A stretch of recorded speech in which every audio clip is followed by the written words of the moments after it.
Right now, cleanup is underway after a tornado touched down in Northern California near Santa Cruz. Several people were hurt.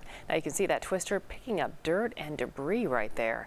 The tornado brought down trees and ripped the roofs right off of homes in the town of Scotts Valley. 2 people were hurt and they had to be taken to a hospital. The fire department says about 20 cars were damaged. I left to Santa Cruz to do a delivery. And I came back just now to do another delivery, and I'm like, whoa! And I heard cars were flipped up in the Safeway parking lot, and that's where I parked waiting for a delivery. So I had just got out in the nick of time.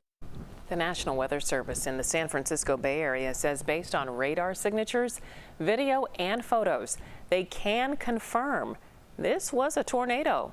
A survey team will go out to check the damage in person to rank the strength of that tornado.